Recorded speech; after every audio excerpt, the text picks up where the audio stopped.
Well, my personal opinion, it has nothing to do with George Floyd. I mean, they never cared about it in the first place. Maybe there was a handful of people that actually cared, but they don't want justice. They want revenge. George Floyd's accuser, or the person who killed George Floyd, went to jail. He got arrested within 24 hours. The other officers ended up getting arrested eventually, which was sooner than probably they should have been. But justice was served. What are they doing?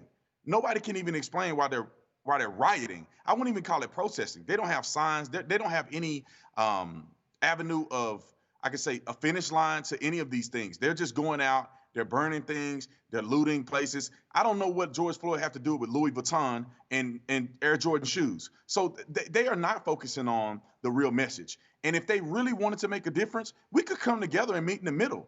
Let's talk about police reform. Let's talk about places where police officers can improve and talk about where citizens can improve. But they don't want to have that conversation. Every officer is a racist, and you're not going to get anywhere. And as a former police officer, it really bothers me, and it shows me that these individuals are extremely disingenuous in their claim to want real prison reform, or not prison reform, but police reform. Yeah.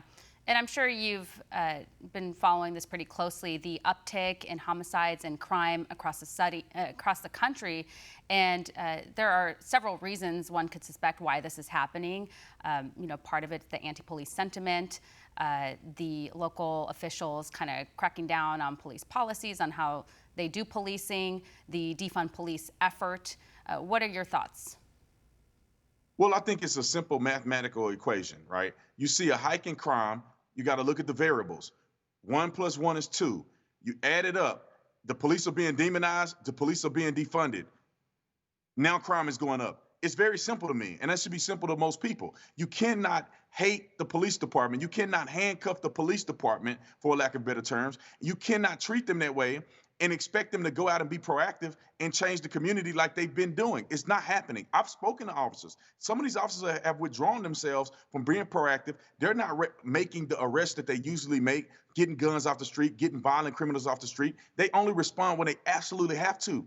That is destroying the communities. And all because these politicians want to out-woke one another, depending on what state that they're representing. So it is clearly and it's obvious that the lack of respect for the police, handcuffing the police, and defunding the police is causing the hike in these crimes, hiking crimes in these areas.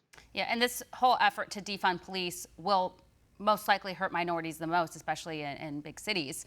And you see these celebrities chiming in, and there's over like a dozen celebrities in this article that I'm reading from the Daily Caller who are helping fund this defund police effort. And you think about these celebrities, they're living behind gated communities. A lot of them have private security.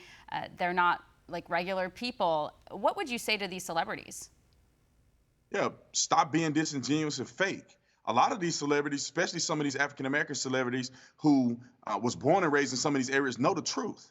They know that they need police officers there. They know that they need people to be arresting bad criminals and people selling drugs and guns and all that stuff in the community. They know better. Stop trying to act woke. Stop trying to act like you're relevant and actually tell the truth. I am privileged now. I've done well. I don't have to worry about crime in my community because I've moved.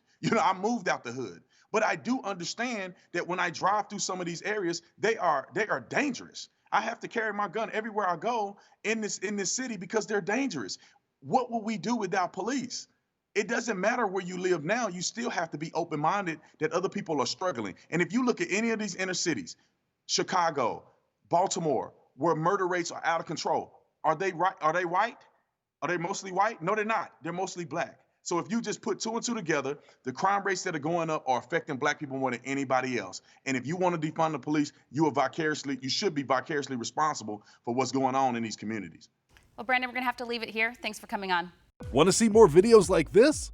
Click on the link below and subscribe to One American News on YouTube. And call your cable provider and kindly demand that One American News is added to your lineup. Call and subscribe today.